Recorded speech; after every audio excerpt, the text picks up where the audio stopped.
Hello सखीनो, नमस्कार. आज बनवते मी गाजराचा हलवा आणि तेही एकदम पटकन झटपट होणारा हा गाजर हलवा. बघा, इथे मी कढई घेतले, कढईमध्ये तूप टाकले आणि ही जी टाकली ती तुपामध्ये मी बदाम आणि काजूची पूड टाकली.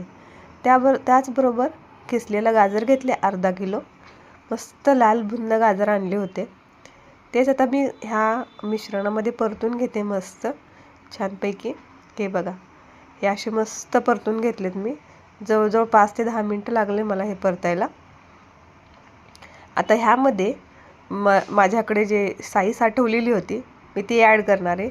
ही साई जर आपण ॲड केली ना तर खवा वगैरे ॲड करण्याची गरज नाही पडणार आणि खवा घातल्यासारखाच मस्त हा हलवा तयार होतो. त्याच्यामध्ये थोडंसं मी दूध पण घातलं, 2 वाटी दूध घातलं मी ह्याच्यामध्ये. आणि आता हे दुधामध्ये मी शिजवून घेणार आहे. हे दूध पूर्णपणे आटेपर्यंत शिजवून घेणार आहे.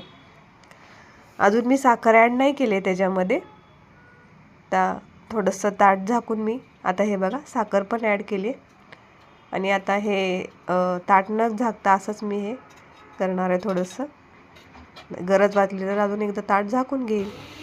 हे बघा, आपला गाजर हलवा रेडी झाला आहे. चॅनलवर नवीन असेल तर सबस्क्राईब करा, लाईक करा, शेअर करा. तुमच्या प्रतिक्रिया नक्की कळवा. Bye bye.